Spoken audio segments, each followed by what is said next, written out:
Halo sahabat Bawaslu, kembali lagi di acara Diksi edisi spesial. Duduk bareng berbagi cerita tentang penyelesaian sengketa. Di sini telah hadir narasumber kita yaitu Kodim Penyelesaian Sengketa Bawaslu Karanganyar, yaitu Bapak Edi Budi. Nah, topik yang akan kita bicarakan pada kesempatan kali ini adalah pemohon dalam sengketa pemilu. Nah, tentunya untuk memperkenalkan sahabat Bawaslu ya Pak ya, terkait dengan penyelesaian sengketa. Nah, mungkin Bapak bisa menjelaskan nih, apa yang dimaksud dengan penyelesaian sengketa, Pak? Terima kasih waktunya Mbak Rofi. Ya. Sebelum kita bicara tentang penyelesaian sengketa, saya mau menjelaskan dulu apa itu sengketa pemilu. Di pemilu itu sengketa itu ada dua, yaitu sengketa proses pemilu yang ditangani oleh Bawaslu, dan yang kedua adalah sengketa hasil pemilu. Nah, menurut Undang-Undang Nomor 7 Tahun 2017, salah satu kewenangan dari Bawaslu adalah menyelesaikan sengketa. Nah, jadi mengapa itu menjadi tanggung jawab dari Bawaslu untuk bisa membantu untuk menyelesaikan sengketa proses pemilu yang terjadi antara peserta pemilu dengan penyelenggara pemilu dan antara peserta pemilu dan peserta pemilu yang lain. Baiklah. Kemudian Pak, beralih ke tentang permohonan sengketa. Nah, tentang permohonan sengketa ini, siapakah saja yang kiranya bisa mengajukan yang namanya permohonan sengketa, Pak? Ya, untuk sengketa diatur dalam Perbawaslu Nomor 5 Tahun 2019. Jadi pemohon sengketa adalah calon partai politik yang sudah terdaftar di KPU dan partai politik yang sudah ditetapkan oleh di KPU peserta pemilu. Kemudian calon DPR, DPRD, DPRD tingkat 1 dan DPRD tingkat 2 yang sudah terdaftar, dan calon yang sudah ditetapkan menjadi DPT dalam DPT itu adalah bisa memohon sengketa. Kemudian ada lagi adalah DPD, calon DPD yang sudah terdaftar, yang mendaftarkan diri, dan calon yang sudah ditetapkan di KPU. Kemudian satu lagi adalah di pemilu itu ada calon presiden dan wakil presiden pasangan yang sudah ditetapkan dan yang sudah mendaftar di KPU. Oh, berarti memang ada beberapa pihak ya, tertentu ya Pak ya?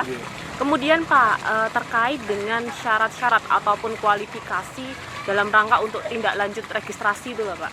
Nah, kalau di penanganan pelanggaran itu kan biasanya kan ada yang namanya syarat formil dan material ya Pak ya. Nah, bagaimana dengan sengketa? Apakah juga ada yang namanya syarat formil dalam permohonan sengketa? Memang di dalam sengketa, di proses itu ada mekanisme yang harus dipenuhi dalam kita mengajukan permohonan oleh pemohon di Bawaslu.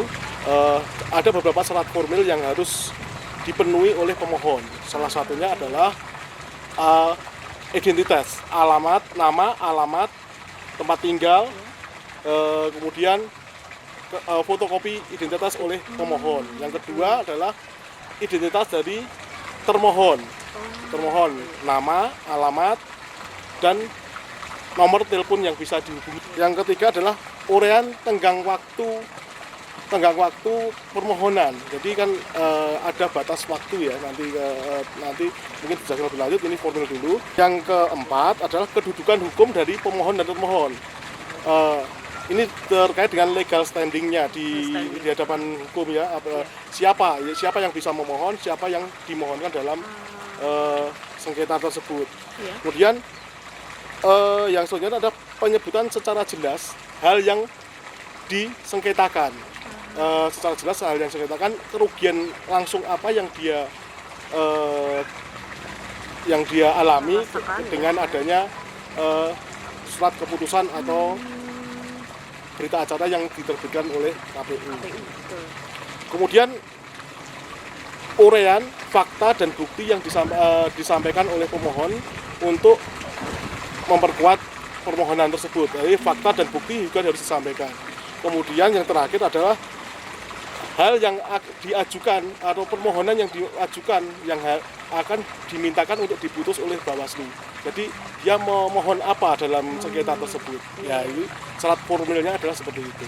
Oh iya, jadi tadi terkait dengan syarat formil ya Pak ya, berarti dalam sengketa, permohonan sengketa. Nah kemudian terkait dengan berbagai cara pengajuan permohonan penyelesaian sengketa Pak, itu kan kayaknya ada yang langsung dan tidak langsung. Nah itu yang bagaimana sih Pak? Oh ya, jadi cara permohonan sengketa itu ada dua cara. Jadi datang langsung ke sekretariat Bawaslu Kabupaten Kota. Di sana sudah ada petugas atau staf dari Bawaslu yang menerima permohonan dari pemohon. Yang kedua ada dengan cara melalui layanan internet. Jadi internet yang menggunakan SIPS, Sistem Informasi Penyelesaian Sengketa. Jadi dengan membuka laman Bawaslu Jateng, di situ nanti juga lewat sips.go.id ya bisa gitu. Berarti memang ada pelayanan online-nya ya Pak ya. Oke, sungguh menarik. Kemudian Pak, terkait dengan permohonan sengketa dengan secara langsung itu tadi, nah mungkin bisa dijelaskan Pak apa yang dimaksud dengan hal tersebut? Jadi permohonan sengketa secara langsung adalah permohonan ketika pemohon datang ke kantor, nanti diterima oleh staf atau petugas dari Bawaslu untuk menerima permohonan tersebut. Kemudian di situ tentu saja pemohon membawa dengan berkas-berkas salah satu formil tadi yang kita sebutkan tadi ya. Dan permohonan itu juga ada waktu pemohonannya. Jadi ada batas waktu permohonannya. Jadi tadi belum disebutkan ya. Jadi kapan permohonan itu disampaikan ke Bawaslu? Jadi permohonan itu disampaikan ke Bawaslu maksimal adalah 3 hari sejak SK dari KPU itu ditetapkan. Jadi itu yang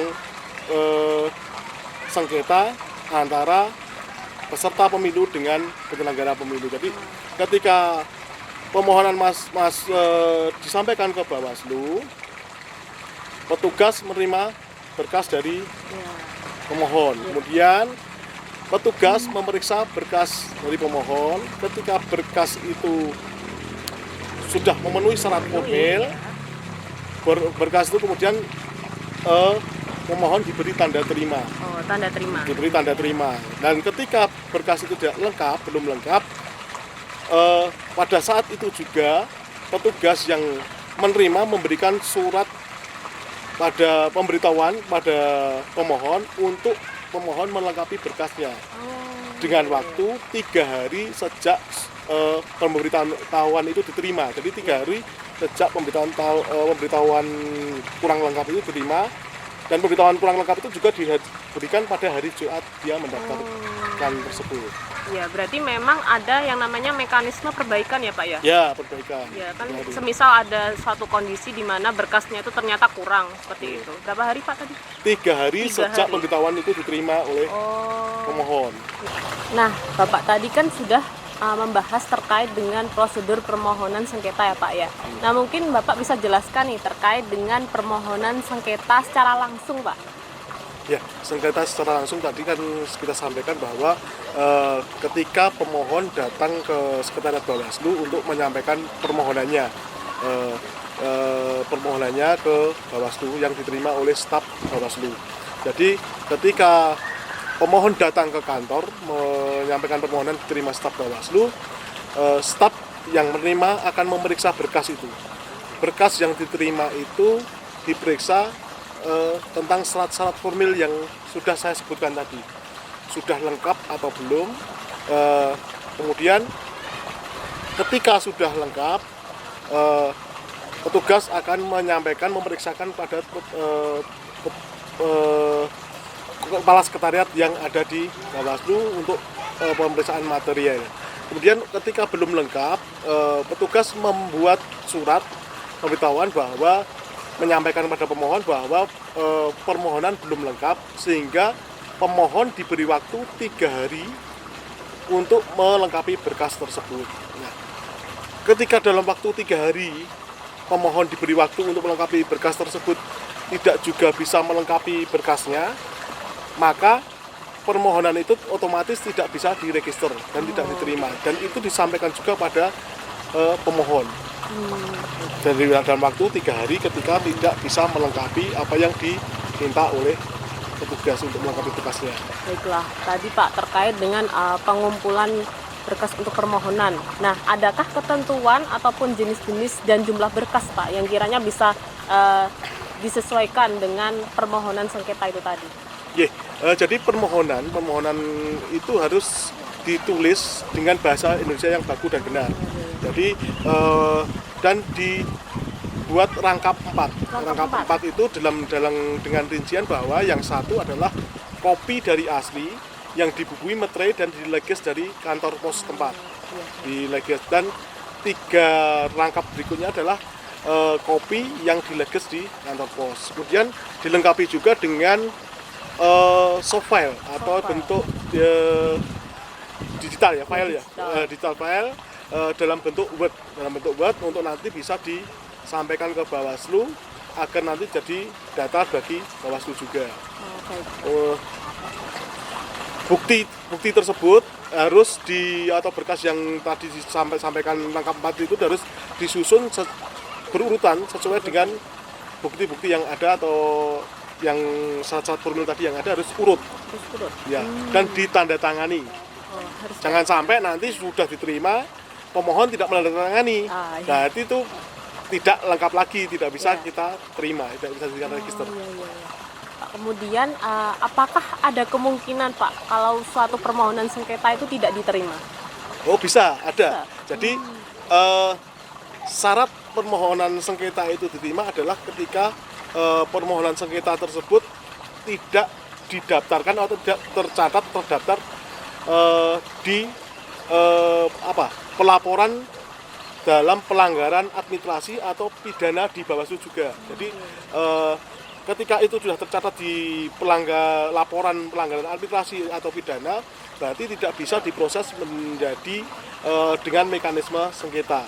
Jadi tidak bisa kita terima. Kemudian ada juga sengketa antar caleg yang ada di satu parpol. Jadi Bawaslu tidak bisa menerima sengketa antar calon Dewan DPR yang berada di satu parpol. Gitu. Sangat lengkap ya Pak ya. Tadi sudah kita bicarakan nih secara lengkap terkait dengan permohonan sengketa ya Pak ya, mulai dari awal, dari pihak-pihak apa saja yang kiranya bisa mengajukan permohonan sengketa, kemudian ada prosedurnya Pak ya, prosedur hingga apakah suatu permohonan sengketa itu bisa tidak diterima seperti itu. Nah, mungkin ini memang sangat bermanfaat sekali bagi sahabat Bawaslu dalam rangka untuk memperkaya hasanah keilmuan serta wawasan dari sahabat Bawaslu mengenai Bawaslu, utamanya tentang penyelesaian sengketa ya Pak ya. Nah, baiklah, mungkin sekian dulu ngobrol kita kali ini Pak.